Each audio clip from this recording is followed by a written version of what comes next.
tuba lima tarokutunya qabla ang tatrukuhu wa bana qabluhu qabla ayaduhuluhu wa ardo rabbahu qabla ayalqahu bil maut. Bagja keur jelema anu ninggalkeun dunya samemeh dicabut samemeh hilang eta dunya ti diri eta jelema. Nu kadua ngabangun kuburan samemeh asup ka kuburan. Nu katilu ridho ridho diatur ku pangeran, ridho kana takdir ti pangeran qabla ayalqahu bil maut. Tilu syarat supaya menang kabagjaan. Iji tinggalkeun dunya samemeh yen ninggalkeun eta dunya ti dirina. Maksudna ninggalkeun dunya lain teu boga mobil, lain teu boga kebon, lain teu boga motor, tapi ngamangfaatkeun kana perkara-perkara anu anu jadi nilai ibadah di hadapan Allah. Hiji eta. Nu kadua bangun kuburan samemeh yen asup ka kuburan tegasna bebetah ti ayeuna samemeh yen urang asup ka kuburan jalankeun naon nu diparentah ku Allah. Eta teh nandakeun urang keur ngabangun pitempateun urang di alam anu engke sabada alam dunya.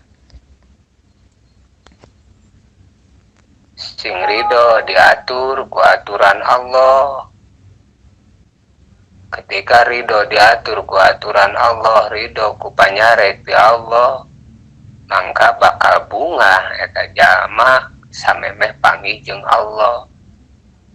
Lamun jalma teu ridho diatur ku aturan Allah, malam yardo bil qada walam yasbir alal bala walam yaskur alan nikmah faliyahruj robban siwa bainal ardi wasama.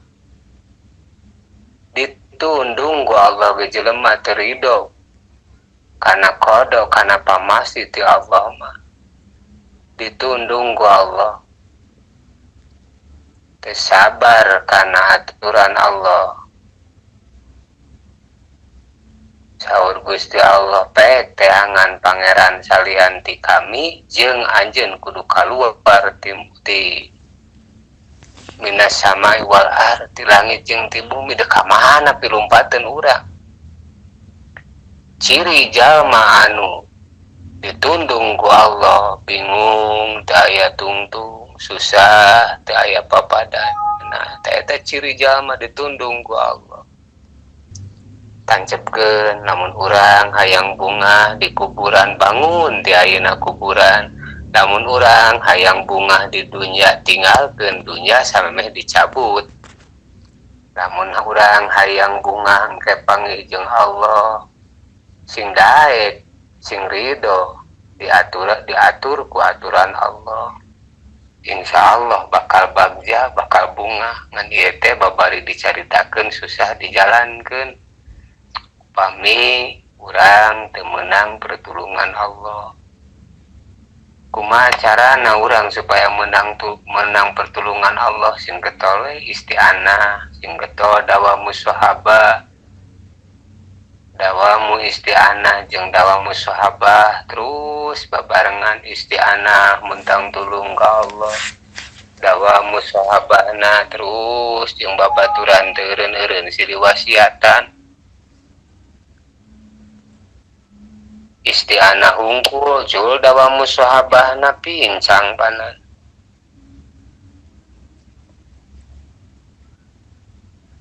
Dawamu sahabah hungkul jul isti'anahna sarua pincang.